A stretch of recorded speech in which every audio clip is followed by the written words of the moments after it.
जय श्री कृष्ण। ईश्वर में आस्था रखने से चमत्कार होते हैं। आज मैं आपको ऐसा ही एक प्रेरक प्रसंग बताती हूँ। कुरुक्षेत्र के युद्ध को विशाल सेनाओं के आवागमन की सुविधा के लिए तैयार किया जा रहा था।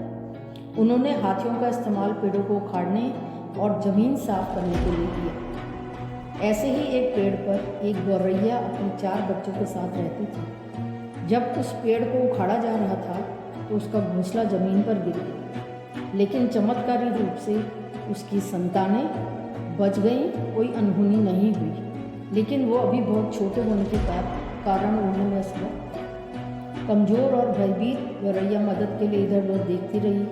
तभी उसने कृष्ण को अर्जुन के साथ वहाँ आते देखा। वे युद्ध के मैदान की जांच करने और युद्ध की शुरुआत से पहले जीतने की रणनीति तैयार करने के लिए वहाँ गए थे। उसने कृष्ण के रथ तक पहुँचने के लिए अपने छोटे पंख फड़फड़ाए और किसी प्रकार श्री कृष्ण के पास पहुँची। हे कृष्णा, कृपया मेरे बच्चों को बचाएं, क्योंकि लड़ाई शुरू होने पर कल उन्हें कुचल दिया जाएगा और आपके होते हुए यह अनर्थ नहीं होना चाहिए। सर्वव्यापी भगवान बोले, मैं तुम्हारी बात सुन रहा हूँ, लेकिन मैं प्रकृति के विरुद्ध तो नहीं जा सकता, ना मैं प्रकृति के कानून में हस्तक्षेप कर सकता हूँ। गौरैया ने कहा, हे भगवान, मैं जानती हूँ कि आप मेरे उद्धार करता हैं। मैं अपने बच्चों के भाग्य को आपके हाथों में सौंपती हूँ।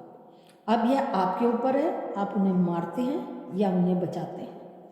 काल चक्र पर किसी का बस नहीं है। श्री कृष्ण ने एक साधारण व्यक्ति की तरह उससे बात की, जिसका आशय था कि वहाँ ऐसा कुछ भी नहीं था जिसके बारे में वो कुछ भी कर पाएंगे। गौरैया ने विश्वास और श्रद्धा के साथ कहा, प्रभु, आप कैसे और क्या करते हैं वो तो मैं नहीं जान सकती। आप स्वयं काल के नियंता हैं, यह मुझे पता है। मैं सारी स्थिति और परिस्थिति एवं स्वयं को परिवार सहित आपके समर्पण करती हूँ।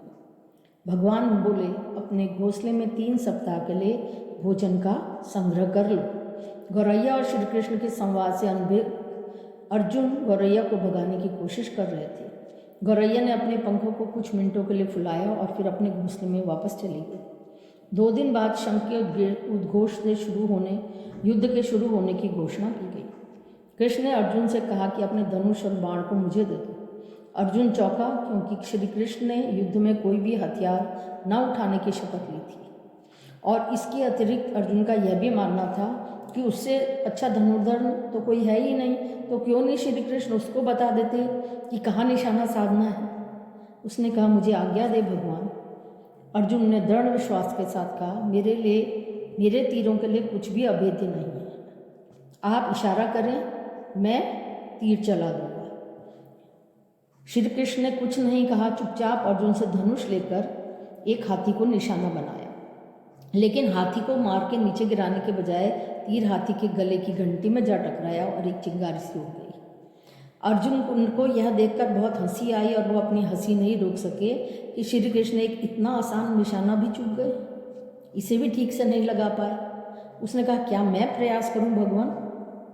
उसने इस कार्य के लिए स्वयं को प्रस्तुत किया।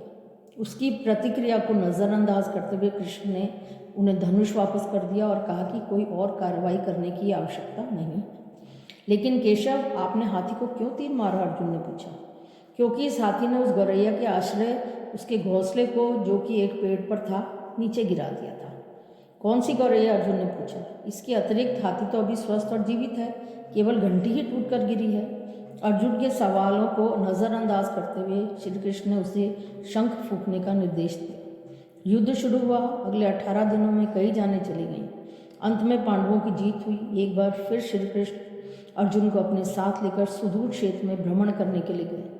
कई शव अभी भी वहाँ पड़े हुए थे, जिनका अंतिम संस्कार नहीं हुआ था। जंग का मैदान गंभीर अंगों और सिर बेजान सीढ़ियों और हाथियों से अटा पड़ा था। कृष्णा एक निश्चित स्थान पर रुके और घंटी जो हाथी पर बांधी जाती थी उसे देखकर विचार करने लगे। उन्होंने कहा, अर्जुन, ये देखो, क्या आप मेरे लिए घंटी उठाएंगे और इसे एक तरफ रख देंगे? निर्देश बिल्कुल सरल था, परंतु अर्जुन की समझ में नहीं आया। आखिरकार विशाल मैदान में जहाँ बहुत सी अन्य चीज़ों की सफाई की आवश्यकता थी, वहाँ पर श्री कृष्ण उसे एक धातु की घंटी, एक धातु के टुकड़े को रास्ते से हटाने के लिए क्यों कहेंगे? उसने प्रश्नवाचक दृष्टि से उनकी ओर देखा। हाँ, यह घंटी, कृष्ण ने दोहराया। यह वही घंटी है जो हाथी की गर्दन पर पड़ी थी, जिस पर मैंने तीर मारा था। अर्जुन बिना किसी और सवाल के भारी घंटी उठाने के लिए नीचे झुके। जैसे ही उन्होंने उसे उठाया, उसकी हमेशा के लिए जैसे दुनिया ही बदल गई। 1 2 3 4 और 5 4 युवा पक्षी और उसके बाद एक गौरैया उस घंटी के नीचे से निकले। बाहर निकल के माँ और छोटे पक्षी कृष्ण के इर्द गिर्द मंडराने लगे एवं आनंद से उनकी परिक्रमा करने लगे। 18 दिन पहले काटी गई एक घंटी ने पूरे परिवार की 18 दिन तक सुरक्षा की थी। मुझे क्षमा करें हे कृष्ण, अर्जुन ने कहा। आपको मानव शरीर में देखकर और सामान्य मनुष्यों की तरह व्यवहार करते देखकर मैं भूल गया था कि आप वास्तव में कौन हैं। आप आइए, हम भी इस घंटी के नीचे विश्राम करें और जब तक ये हमारे लिए उठाई ना जाए। यह एक प्रेरक कहानी है कि मृत्यु एक अटल सत्य है और भक्ति का प्रथम मार्ग है सरलता। जिस तरह से चिड़िया में सरलता थी, वैसी सरलता से यदि हम भक्ति करते हैं तो हमें कुछ भी अप्राप्य नहीं है। Please like and subscribe. Thank you very much. धन्यवाद।